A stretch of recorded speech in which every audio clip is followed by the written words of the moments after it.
Bonsoir, mesdames, mesdemoiselles, messieurs, bonsoir. Nabilaï Moussa Kamara depuis Bruxelles. Chers compatriotes guinéens, voilà un autre thème sur la Guinée. Voilà, ce ne sera pas seulement politique. Je vais également parler d'autres situations, chers compatriotes guinéens. Alors, des faits divers, c'est vrai, ça se passe en Guinée. Alors, je dis donc le premier élément dans ce direct. Je vais d'abord parler de cette situation, donc de ce fait divers ou des faits divers. Alors, il est question, c'est un constat finalement, en fait, des jeunes filles, des mineurs qui sont violés en Guinée, en fait, et là, les autorités ne font rien, effectivement, pour résoudre donc ces cas. C'est franchement, c'est incompréhensible, c'est vrai. C'est pourquoi quand je me dis il faut se battre pour la Guinée nationale, parce que dans la Guinée nationale, voilà, des cas pareils, vous comprenez, on cherche à les résoudre, n'est-ce pas? C'est pas juste qu'il y ait des mineurs, surtout dans les écoles, qui soient violés par des professeurs. C'est pas possible, c'est inacceptable, chers Guinéens. N'est-ce pas? Je vais parler donc de ce thème dans ce direct. Ensuite, deuxième élément, je parlerai de cette politique de deux poids, deux mesures. En fait, il est question de Dadis Camara et Mamadi Doumbouya. Vous le savez, Dadis Camara donc, a dirigé une junte militaire donc, en 2009, nous le savons tous.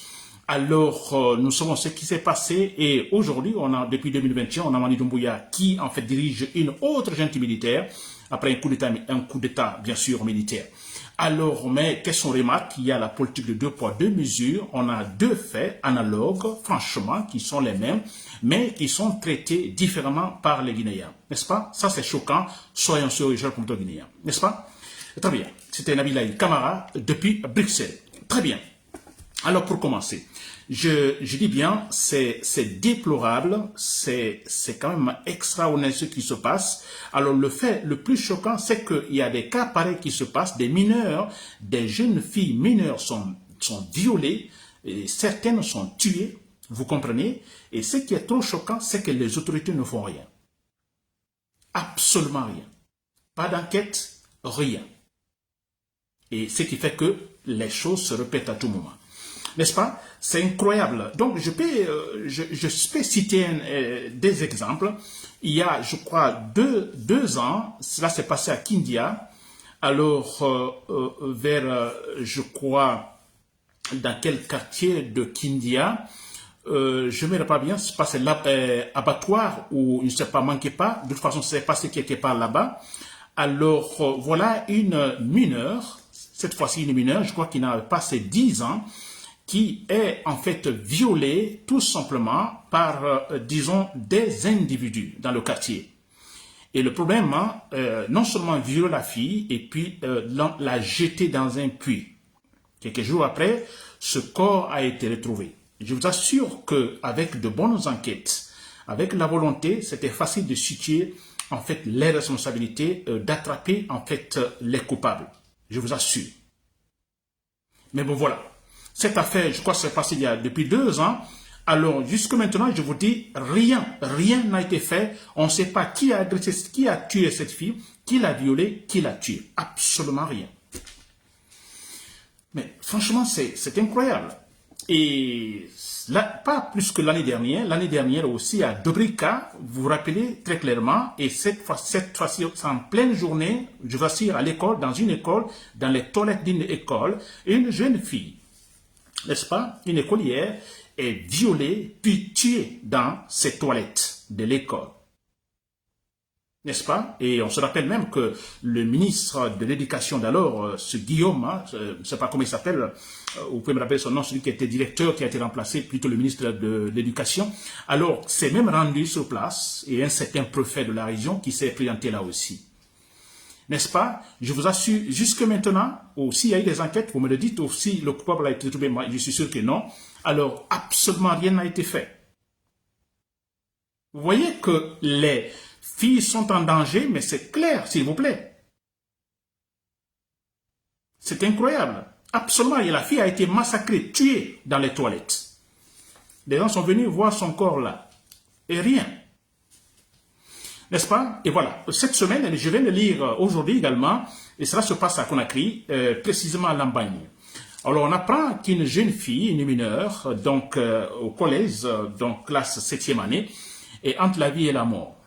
N'est-ce pas? Alors, cette fille, j'apprends, a été violée, vous comprenez, par le directeur de l'école. Il est question d'une école privée, par un certain El Hadji Nourou Diallo, qui est en fait le gérant de cette école privée. Alors, l'accusation, il est accusé, écoutez, je lis ce que je vois. Alors, ce monsieur est accusé alors d'avoir effectivement violé la fille est tombée enceinte, la fille est venue donc le voir, lui disant, bon écoutez, je suis enceinte, et qu'est-ce qu'il faut faire? Le monsieur demande donc d'avorter en lui donnant de l'argent. Donc la fille va voir les médecins, le médecin lui demande, bon écoutez, il faut de l'argent. Alors le monsieur El Hadji Nourou Diallo donne 300 000 francs à la fille pour l'avortement. Alors ensuite, la réaction du médecin, non, 300 000 c'est peu, il faut 500 000. La fille n'arrive pas à trouver l'argent, elle est obligée même de vendre son téléphone iPhone pour pouvoir en fait s'en sortir, pour qu'il y ait en fait l'avortement. Alors les preuves sont là effectivement parce que la fille a été, selon les déclarations de la fille, elle a été en fait plusieurs fois dans les bureaux donc de ce directeur, de ce monsieur, alors qui lui donnait souvent à manger, qui donnait un peu de l'argent, etc., etc., et qui même a pris la fille une fois pour donc l'hôtel. Et c'est là, la fille est tombée enceinte. Quand elle est tombée enceinte, elle est venue dire au monsieur, bon voilà, je suis enceinte, qu'est-ce qu'il faut faire? S'il vous plaît. Et finalement, la fille qui a pu avoir les 500 000 francs, n'est-ce pas, en vendant son téléphone, a finalement, trouvé l'accord avec le médecin qui, effectivement, a donc passé faire l'avortement. On dit que l'avortement a réussi, mais quelques jours après, il y a des complications. Et finalement, la fille est entre la vie et la mort, cher moto-guinéen. Je dis bien, la fille, une mineure, 7e année, s'il vous plaît. Bon, ça c'est un cas. Mais c'est nombreux en Guinée, c'est partout en Guinée, dans les écoles où les professeurs suivent les mineurs, les filles de l'école. Et s'il vous plaît, c'est beaucoup. J'ai d'autres cas extraordinaires, même dans ma propre famille. Donc en Guinée, à Conakry, je me rappelle, il y a eu un cas comme ça, une cousine qui est partie comme ça, qui était seulement à l'école primaire. N'est-ce pas? Par son professeur, par son enseignant. Et qui l'intimidait, qui l'effrayait si jamais vous dites cela à quelqu'un. Je me rappelle dans ma propre famille une cousine, s'il vous plaît, qui est morte ainsi. Il y a plein de cas, mais ce qui est quand même frappant, c'est pourquoi je dis, battons-nous pour la Guinée nationale, battons-nous pour un pays où la justice doit régner, s'il vous plaît. Et également ce qui se passe, la famille de la fille porte plainte, n'est-ce pas, porte plainte qui va voir l'office comment on appelle ça, l'office de protection du genre. Hein, cet organisme est là pour protéger effectivement les jeunes filles, en fait, les femmes. N'est-ce pas? Et qu'est-ce qu'on dit? Que, en fait, la plainte n'a pas abouti, il n'y a pas de suite, absolument rien. S'il vous plaît, on est en train de parler de l'office de protection. Des gens qui doivent se battre, mener l'affaire loin, loin qu'il faut d'ailleurs pour poursuivre ce monsieur, ce suspect, monsieur El Hadji Nourou Diallo. Voyez, c'est l'office-là qui est incapable de mener, de suivre, donc de protéger la fille. L'enquête n'aboutit pas. Et parce que le monsieur sûrement a une certaine influence. Et c'est partout comme ça. La loi n'est pas au-dessus de tout le monde. Mais s'il vous plaît, ça c'est inacceptable, s'il vous plaît. Écoutez, c'est la vérité. En Europe ici, s'il vous plaît, je ne veux pas dire qu'il faut comparer, mais tellement que, en fait, ils se sont rendus compte que, franchement, c'était mal inacceptable. D'ailleurs, la femme soit, en fait, brutalisée, vous comprenez, à plus forte raison des mineurs, s'il vous plaît. Vous touchez une mineure, seulement vous touchez une mineure, vous avez des problèmes avec la justice. En Guinée, des mineurs sont violés, puis assassinés. Rien ne se passe, s'il vous plaît. Et qu'est-ce qui se passe? On a ce gouvernement qui se bat pour autre chose. Mais quand on parle, également, c'est dommage qu'on ne parle que de la politique maintenant. Mais voilà les choses qu'il faut franchement débattre. C'est là qu'il faut créer des lois. C'est à ce point. Et non se battre pour la politique politicienne. Comment demeurer longtemps au pouvoir? Ça ne sert à rien, s'il vous plaît. On est encore donc, à ce stade-là. Comment se battre pour rester au pouvoir définitivement? Il y a pas mal de choses comme ça qu'il faut régler. Donc l'économie, bien sûr, le développement, bien sûr. Mais voyez ces cas, par exemple, déjà. Les gens portent, les filles portent plainte, ça n'aboutit pas. Vous voyez une fille qui souffre, hein, qui va voir l'office de protection déjà, qui ne réagit pas. La fille est obligée de chercher l'argent, vendre son téléphone, aller avorter. Et on se demande maintenant si la plainte va donc avoir donc un résultat. Absolument rien aussi. J'ai même écouté la maman de la fille qui parle même des intimidations, tout ça. Voilà, il fallait donc parler de cela, mais je vous dis, c'est choquant cela, mais le plus choquant, c'est que on a notre gouvernement, c'est toujours comme ça, qui dépense beaucoup d'argent ailleurs, vous comprenez, des policiers, je ne sais pas qu'est-ce qui se passe, mais alors on a des problèmes réels qui sont pas réglés. Il n'accorde aucune importance à cela. Le cas de cette fille à Dobrika l'année dernière, je vous dis, massacré, tué, qu'il fallait voir la scène, disons, du crime. C'est du sang partout, sur le mur, au sol et partout. Le ministre même était là. Et finalement, rien. Qu'est-ce qui s'est-il passé finalement? Le monsieur, l'assassin a été attiré, le violeur a-t-il été arrêté? Mais non, on ne sait rien. N'est-ce pas? Et on ne voit que la petite souffrance parce que ça se passe presque tous les jours en Guinée. Les filles en classe sont menacées, intimidées. Elles ont peur.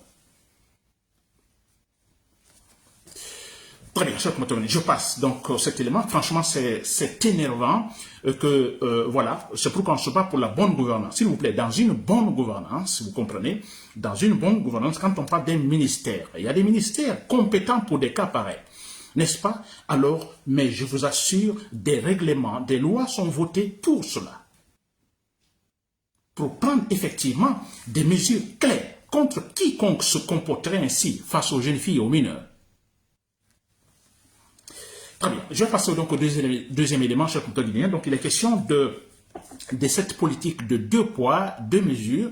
Alors, je parlais de Dadis Camara, donc, et de Mamadi Doumbouya. Ça, vous le savez, on en parle toujours d'ailleurs. Il faut creuser, il faut en parler. Quand je parle encore de ce sujet, c'est pour nous dire que, disons, soyons honnêtes quand même. C'est honteux quand même. N'est-ce pas? J'avais toujours dit qu'Alpha Condé, c'était le régime où, en fait, il y a eu une sorte de... Donc, le mensonge a été structuré. Vous comprenez? Structuré. La politique de maçon, sans honte, structurée totalement. N'est-ce pas? Je pensais que c'était le pire. Hein, le pur, en fait, disons, montage de mensonges, c'était autant de logique. Mais non, je me suis trompé. C'est maintenant avec Mamadi Doumbouya, s'il vous plaît.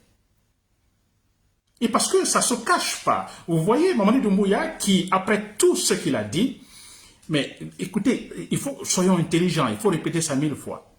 Mamadi Doumbouya, même si Mamadi Doumbouya va voir ce monsieur qu'il admire beaucoup, Kagame, et Kagame qui va écouter tout ce que Mamadi Doumbouya a dit et ce qu'il est en train de faire, et je vous assure, peut-être Kagame ne le dira pas, mais il va dire, bon, écoutez, c'est pas possible. C'est clair. Parce que c'est honteux. Je vous dis même au Burkina Faso. Là-bas, on a des militaires qui sont arrivés, qui ont en fait fait tomber un régime démocratique, n'est-ce pas? Au Mali également. Mais là, ils sont fâchés contre Mamadi Doumbouya. Mali, ils sont fâchés. Burkina, Mali, ils sont fâchés contre Mamadi Doumbouya. Même au Niger, ils ne comprennent pas Mamadi Doumbouya. Un grand menteur. Mais ils disent, mais c'est pas possible. Pour quelle raison a-t-il en fait renversé Alpha Condé? Et comment? Qu'est-ce qu'il est en train de faire? Mamadi Doumbouya est en train de prier les Guinéens à accepter sa candidature. Extraordinaire. Et l'envoi de délégations en forêt, en Haute-Guinée, et tout ça, en Moyenne-Guinée, partout, pour dire une prière, s'il vous plaît. Hein? La dernière, je crois, en date, c'est, disons, la délégation qui allait à Kankan. On a des échos où, en fait, c'est une prière. Mamadi Doumbouya demande, avec prière, accepter, en fait, ma candidature. Mais c'est incroyable, Mamadi Doumbouya. C'est ça votre refondation et tout ça. C'est incroyable. Qu'est-ce que vous allez faire, Mamadi Doumbouya? Vous n'avez aucune formation. Il n'a rien comme formation, rien comme éducation, absolument rien. Vous ne pensez pas Vous dites pas, écoutez, moi je suis pas tellement, je suis pas à la hauteur. Alors non, écoutez, je fais ce qu'il faut faire en tant que militaire, en imposant en fait une véritable structure politique, en faisant accepter une véritable structure politique à tous les Guinéens. Et puis moi, je me retire parce que franchement, je ne sais rien de la politique, je n'ai pas cette formation académique qu'il faut, ou formation adéquate. Il est en train de prier, s'il vous plaît. Un vaurien va prier pour, voilà, la candidature pour être président. Après tout le mensonge, s'il vous plaît. Je vous dis, au Burkina, il y a des journaux qui paraissent là, alors qui disent, mais quel est ce monsieur en Guinée? Mais c'est clair. C'est pas possible. Et d'ailleurs, on a une réponse, je ne sais pas s'il faut confirmer cela. À Cancan, par exemple, la délégation qui est allée voir les sages de Cancan, il y a une réponse, par exemple, disons des sages de Cancan, disant, bon écoutez, vous voulez que nous acceptions votre candidature, que nous appuyions votre candidature, mais écoutez, alors, mais ils ont posé des conditions, d'accord, mais comment voulez-vous, en fait, avoir votre candidature, aller aux élections, disons, en n'acceptant pas une ambiance démocratique, hein? Vous écartez les opposants, vous écartez les autres partis politiques, certains sont en prison, certains sont donc à l'exil, mais vous ne trouvez pas cela gênant? N'est-ce pas? La condition a été posée à Mamadi Doumbouya. Alors vous acceptez effectivement que tout le monde soit là, qu'il y ait une véritable compétition démocratique, c'est ça. Alors, c'est-à-dire ceux qui sont en prison, vous les libérez, et ceux qui sont à l'exil, qu'ils rentrent, et voilà, si vous voulez. C'est ce que les sages de Cancan auraient dit à la délégation Mamadi Doumbouya. Oui, si vous acceptez ces conditions, ok, on appuierait votre candidature. N'est-ce pas? Alors, ça, c'est une façon de ridiculiser Mamadi Doumbouya. C'est vrai. Même si au fond, c'est une façon de ridiculiser. Mais comment vous voulez des élections, vous voulez être candidat, vous voulez être président, mais écoutez, et les concurrents, vous les écartez. C'est honteux, ça. N'est-ce pas? Très bien. Alors, je reviens sur alors cette situation aussi choquante. Je dis, soyons sérieux. C'est vrai, en Guinée, soyons sérieux. Alors, c'est cette politique de 2 poids 2 mesures, n'est-ce pas? En fait, il est question de 2 régimes qui se ressemblent. Il n'y a pas de différence. Le régime de Dadis Camara, donc la forme de prendre le pouvoir et tout ça, avec une petite différence, Dadis n'a pas tué pour arriver au pouvoir, Mamadi Doumbouya a massacré pour arriver au pouvoir, mais disons, c'est un régime militaire. Alors, ils viennent au pouvoir tous, Dadis comme Mamadi Doumbouya, oui, j'ai des idées pour développer la Guinée, oui, je suis le plus indispensable, n'est-ce pas? C'est ça, Dadis, Mamadi Doumbouya. Alors, mais ce qu'on ne comprend pas, 2 cas, c'est 2 cas, vous comprenez, alors analogues, mais qu'on traite différemment, que les Guinéens traitent différemment. C'est vrai, c'est incroyable. Hein? Tout le monde s'est levé ici contre Dadis Camara. Non, votre candidature, non. Non, écoutez, non. Non, non, non, non. N'est-ce pas? Et nous savons comment cela finalement s'est terminé. Cela a poussé vers le massacre du 28 septembre. Cela a poussé vers l'attentat, disons, sur la personne de Dadis Camara. Oui, parce qu'il y a eu finalement de la confusion dans son propre camp. Et finalement, voilà. Mais tout cela parce qu'il y a eu une pression politique, une pression nationale, c'est vrai. Et voilà, ça a créé pas mal d'embrouilles dans le camp de Dadis Camara. N'est-ce pas? Voilà. Et parce que tout son Dadis, il avait l'intention. Dadis n'a pas, je vous dis, il avait l'intention seulement, dans les discours, l'intention. Et voilà ce qui s'est passé. Maintenant, aujourd'hui, on a Mamadi Doumbouya, effectivement, à travers un coup d'état militaire, d'ailleurs, qui tue, donc, pour arriver au pouvoir, n'est-ce pas? Et, en fait, des similitudes sont là. Aucune différence. Ils viennent, bon, écoutez, nous allons faire la Guinée comme il le faut, comme nous le souhaitons. Alors, le développement sera garanti. Nous sommes indispensables. Mamadi Doumbouya, je suis indispensable. Qui se bat même, comme Dadis a tenté de le faire, qui se bat pour sa candidature. N'est-ce pas que Mamadi Doumbouya, lui, il va au-delà de l'intention. Il a dépassé le stade de l'intention parce que vous voyez ce qui se passe. Il a montré déjà dès le départ qu'il veut rester au pouvoir. Il interdit les manifestations, alors il menace, intimide les leaders politiques, n'est-ce pas? Alors disons, les médias sont fermés, la liberté d'expression totalement, je peux dire, restreinte en Guinée. Vous voyez, il est parti au-delà de l'intention. Et là, dès le départ, il a montré, moi je veux rester là. Et Dadis n'a pas eu le temps même de le dire. Tout le monde a réagi. Mamadi Doumbouya va au-delà de l'intention, alors voilà, tout le monde ne réagit pas. Mais on a les Guinéens, beaucoup, alors qui avaient en fait réagi au temps de Dadis Camara comme s'ils avaient des principes aujourd'hui, qui sont là pour applaudir Mamadi Doumbouya et qui se battent aujourd'hui pour sa candidature. S'il vous plaît. Pourquoi cette politique de 2 poids mesures, s'il vous plaît? Pensez-vous que Mamadi Doumbouya ferait mieux donc que Dadis s'il continuait? N'est-ce pas?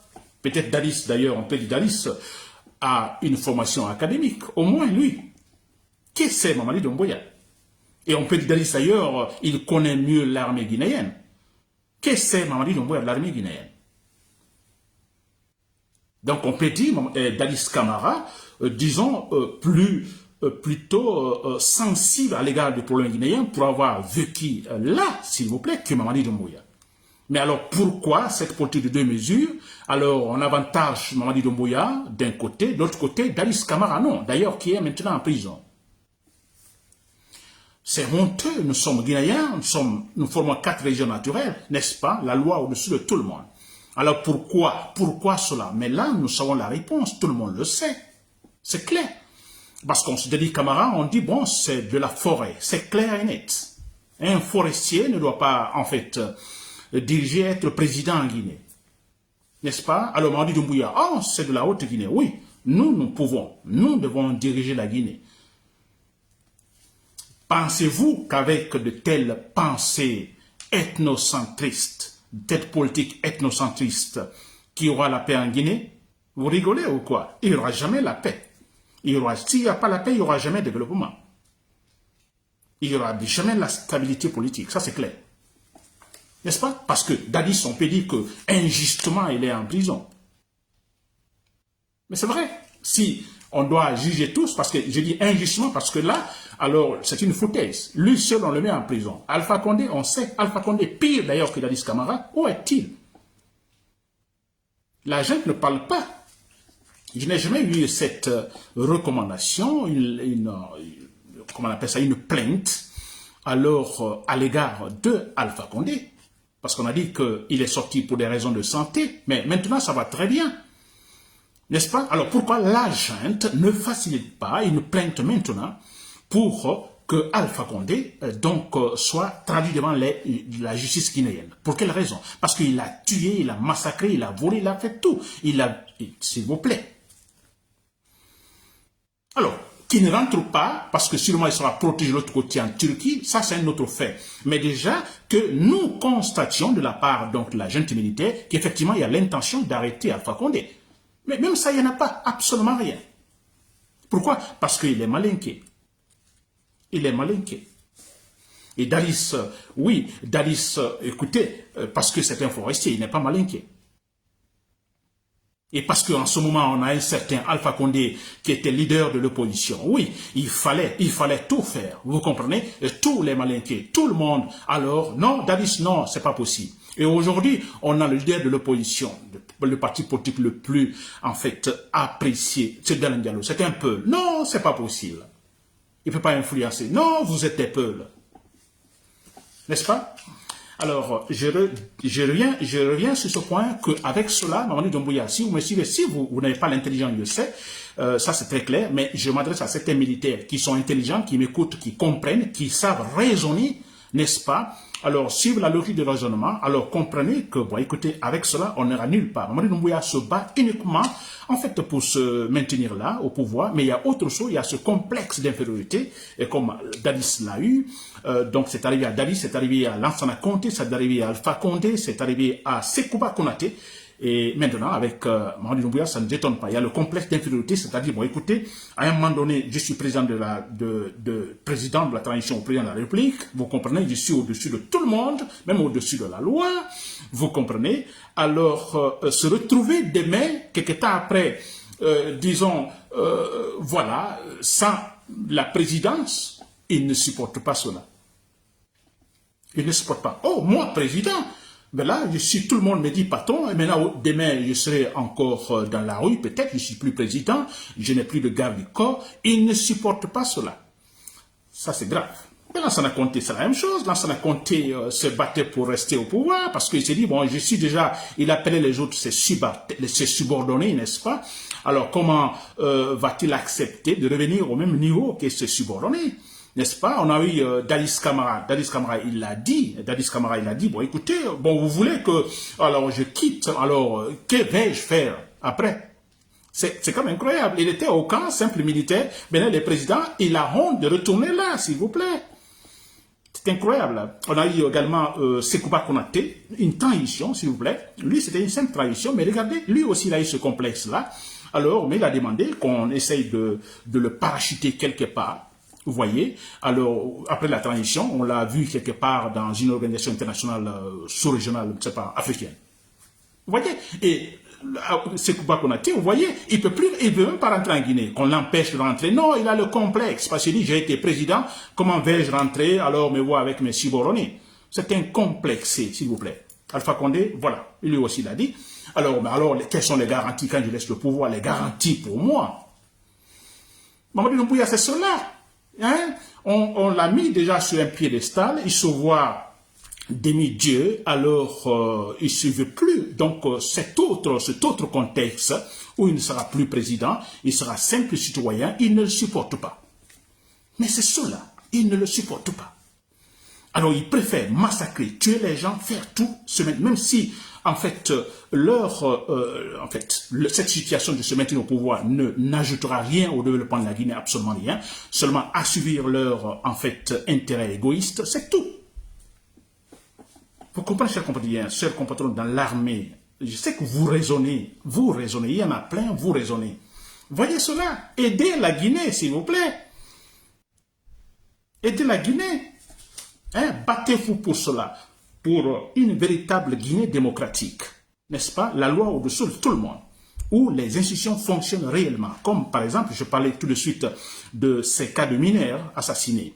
N'est-ce pas? Alors il faut une justice indépendante, une justice qui fonctionne réellement. Et là, chers compatriotes de l'armée, vous qui pouvez en fait initier cela en Guinée. N'est-ce pas? Très bien. Donc, je vais terminer, chers compatriotes guinéens. Alors, j'espère que vous m'avez compris. On a du boulot à faire en Guinée, c'est vrai. D'abord, la première des choses, Mamadou Doumbouya doit être écarté. Ça, il le faut. Il le faut. Parce que j'ai même oublié de dire cela, que Mamadou Doumbouya, pourtant, il a encore ce champ, vous comprenez, devant lui pour être peut-être héros encore, n'est-ce pas? C'est-à-dire que, bon, écoutez, qu'il décide à la fin, mais écoutez, je ne me présente pas, mais 5 années après, je me présente. Mais où est le problème? Vous enlevez la tenue militaire, vous vous présentez, n'est-ce pas? Pour éviter les souffrances, pour éviter des morts, mais faites cela. Faites cela, faites comme il le faut, une véritable structure politique indépendante, transparente maintenant. N'est-ce pas? Vous vous retirez, 5 années vous revenez, mais je vous assure, moi, Nabil Camara, je ferai campagne pour vous, pour avoir aidé la Guinée à se doter d'une véritable structure politique. C'est clair. Voilà, chers compatriotes, c'était Nabil Camara depuis Bruxelles. Merci pour l'écoute. Bonne soirée.